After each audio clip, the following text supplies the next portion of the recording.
Hello everyone. तो नंपाई की series में आगे बढ़ते हुए अब हम आ चुके हैं टॉपिक्स पे, जैसे कि स्टैकिंग। इन टॉपिक से पहले मैं कुछ टाइम लेना चाहूँगा ये बताने के लिए कि अब तक हम क्या क्या कर चुके हैं। जो फर्स्ट टाइम इस चैनल पे आ रहे हैं, हमने एमएल के काफ़ी सारे लेक्चर्स कर लिए हैं। स्टैटिस्टिक्स हमारी पूरी ख़त्म हो चुकी है, required for data science and ML. और उसके बाद हमने मैथ फॉर एमएल पढ़ी है और एसक्यूएल। ये कुछ चीज़ें मैं फिनिश कर चुका हूँ अपने सिलेबस में, तो आप एक बार जाके वो देख लें। स्टैटिस्टिक्स में हमने F test, chi square test, T test वगैरह ये सब क्या रहते हैं, हाइपोथेसिस टेस्टिंग, ये हमने ख़त्म करी है। सैम्पलिंग क्या होती है ये ख़त्म करी है। मैथ में हमने प्रोबेबिलिटी पूरी ख़त्म करी है, और कोरिलेशन कोवेरिएंस जैसे टॉपिक होते हैं स्टैट्स के इंक्लूडेड मैथ में, वो हमने कवर कर रखे हैं। एसक्यूएल में हमने पूरा SQL required for data science plus leet code के क्वेश्चंस वो भी वहाँ पे कर रखे हैं, और हर कोड की मैंने हैंड्स ऑन प्रैक्टिस कराई है, इंक्लूडिंग कई बार मैंने टाइम का भी जिक्र कराया वहाँ पे कि कितना कितना टाइम लग रहा है चीज़ों को चलने में। तो आगे बढ़ते हैं अपने नंपाई की तरफ। अब ये स्टैकिंग क्या रहती है। मान लीजिए आपने दो मैट्रिक्स बनाए, 1, 2 और उसके बाद 3, 4। अब स्टैकिंग क्या है। स्टैक मतलब चीज़ों को स्टैक करना, सिंपल सी चीज़ है। ऐसे हमने बी बनाया और वहाँ पे 5, 6, 7, 8। अब मैं यही करूँ np.h स्टैक। मैं अभी बताता हूँ ये h का मतलब क्या है। और ये इनपुट क्या लेता है, ये इनपुट में लेता है टपल। इनपुट में ये लेता है टपल। तो a कॉमा बी मैंने एज इनपुट दे दिया यहाँ पे। अब इससे होगा क्या, इससे हमारा बन के आएगा कुछ ऐसा, 1, 2, 3, 4 जो कि a था, उसके साथ साथ 5, 6, 7, 8। आप ये देख रहे हैं कैसे a और b हॉरिजॉन्टली स्टैक हो चुके हैं। ये h का मतलब हमारे यहाँ पे हॉरिजॉन्टल है। तो ऐसे ही अब मान लीजिए मैं कहता हूँ इसी चीज़ को np.v स्टैक। मैंने v स्टैक कह दिया, a comma b tuple input दिया मैंने। तो ये कैसे करेगा, ये करेगा कुछ इस तरीके से, 1, 2, 3, 4, 5, 6, 7, 8। ये क्या करा, मैंने पहले b रखा उसके ऊपर a स्टैक कर दिया, तो ये वर्टिकल स्टैकिंग हो गई। चलिए इतना है, अब कोड की तरफ मूव करते हैं, एक बार देखना भी ज़रूरी है। तो हमने यहाँ पे कोड क्या लिखा, मैंने एक ए लिया है 1 से लेके 5 तक के सारे नंबर, यानी कि 4, 1, 2, 3, 4। और बी से लेके बी में 11 से लेके 15 तक, यानी कि 14 तक, उन्हें रीशेप कर दिया 2 क्रॉस 2 के मैट्रिक्स में। ठीक है, मैंने प्रिंट करा, आपको यहाँ पे दिख रहा है ये अलग अलग है। ये ए है हमारा और ये हमारा बी है। अब यहीं पे मैंने यहाँ पे एच स्टैक करा। अब मैंने ए कॉमा बी करा तो 1, 2, 3, 4, 11, 12, 13, 14 ये हमारे हॉरिजॉन्टली स्टैक हो गए हैं, आपको दिख रहा होगा यहाँ पे।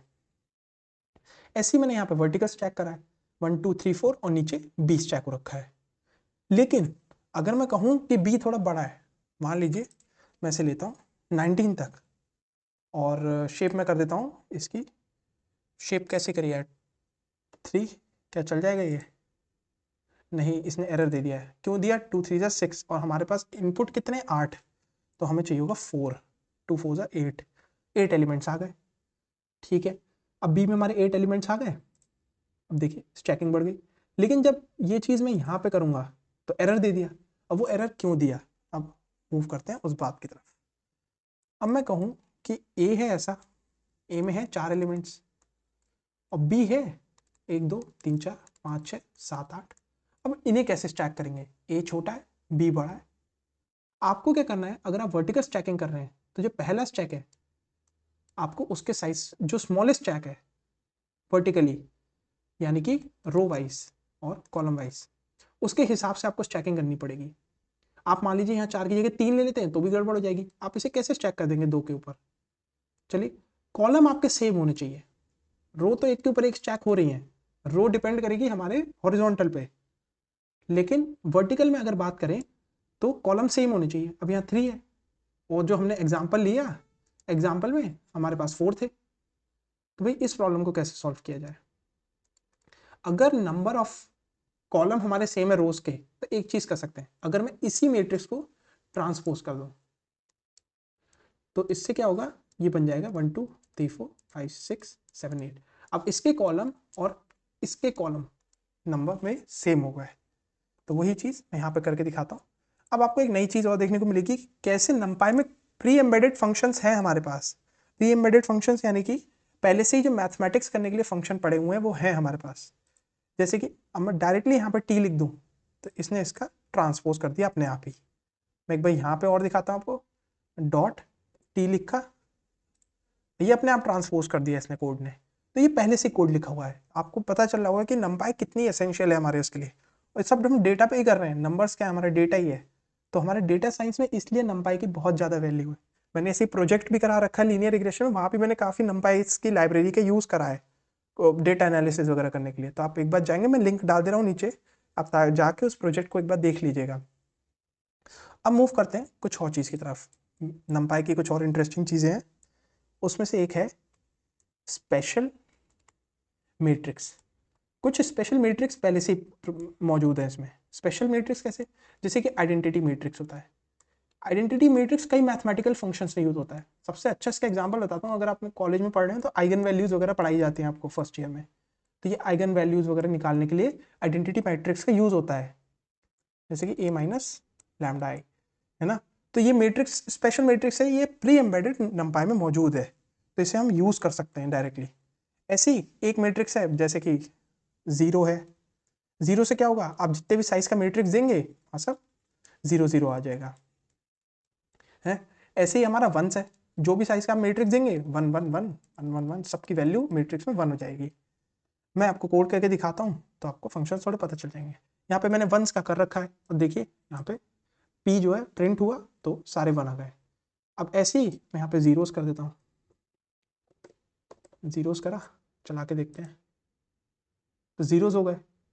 अब यहीं पे अब बात करते हैं आइडेंटिटी मैट्रिक्स ही, वो कैसे बनाया जाए।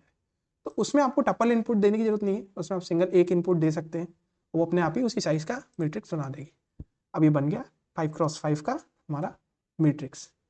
यही अगर मैं वंस के लिए दे दूं, सिर्फ मान लीजिए मैं कहता हूँ वंस को सिर्फ 5 इनपुट दिया तो वो क्या करेगा, एक स्ट्रेट लाइन बना दी, 1 डायमेंशन एरे बना के उसने दे दिया, लो भाई 5 एलिमेंट्स जिनकी वैल्यू 1 है। ऐसे सेम जीरोस के लिए रहेगा, आप खुद ट्राई करके देखिएगा। तो ये था हमारा numpy का, क्या क्या पढ़ा हमने, स्पेशल मैट्रिक्स, और दूसरी चीज़ हमने पढ़ी स्टैकिंग। आज के लिए इतना ही।